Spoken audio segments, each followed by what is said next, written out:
Tá fazendo o que aí? Olha que susto, amor. Porra. Tô entregando a obra finalizada da nova Casa do Tomate. Até porque aquele aquário ali era muito pequeno e muito sem graça, né? Nossa, pra quem tinha medo de peixe, a gente evoluiu bem, hein, minha parceira? Tomate tá o quê? Com uma mansão?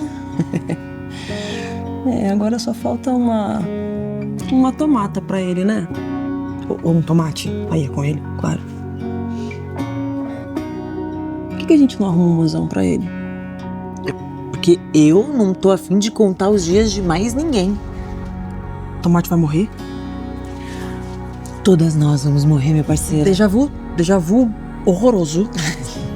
Como é que pode ser uma das pessoas mais inteligentes que eu conheço e não saber que se botar um outro peixe com beta, o pau tora? Tora? Claro. O beta é um dos peixes mais territorialistas que existe. Se ele vê um outro peixe, o cérebro dele já entende como um invasor. E mesmo se o peixe estiver em outro aquário, mas estiver no campo de visão, já dá merda aí. Vem, vamos comer, tô com fome. Para.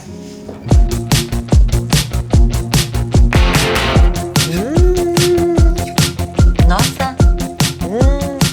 Meu amor, isso sim é um almoço. Merece um brinde, por favor, me acompanha num brinde.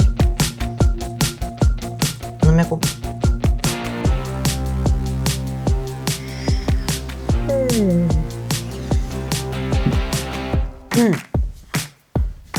Meu amor. O tomate te parece sozinho, né? Você tá chateado com isso.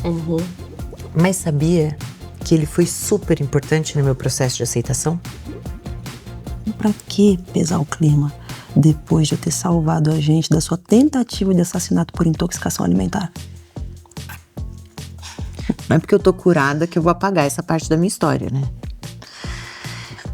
Eu escolhi ele porque me deu uma admiração, essa capacidade dele continuar resistindo, mesmo quando o mundo fica pequeno demais pra ele, num espaço mínimo. Ele existe só ali, tentando defender o pouquinho que sobrou pra ele. Você não acha isso nobre? Gente, é um bicho que já nasce entendendo que às vezes o mundo espreme, espreme, espreme tanto que só resta aceitar e viver onde cabe. Quando a gente convive com essa ideia de fim, a gente vai ficando mais econômica nas expectativas, nas esperanças, nos planos e até nos afetos. A gente começa a tratar solidão como método. Porra, solidão como método é uma frase bem ruim. Mas foi o que me salvou até você chegar.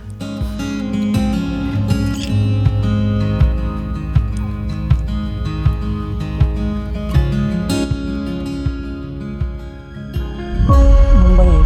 Já vai. Também bebendo sem parar? A gente vai fazer.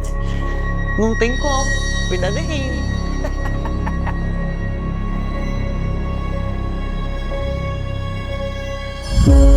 Quem faz transplante pode beber, Elisa?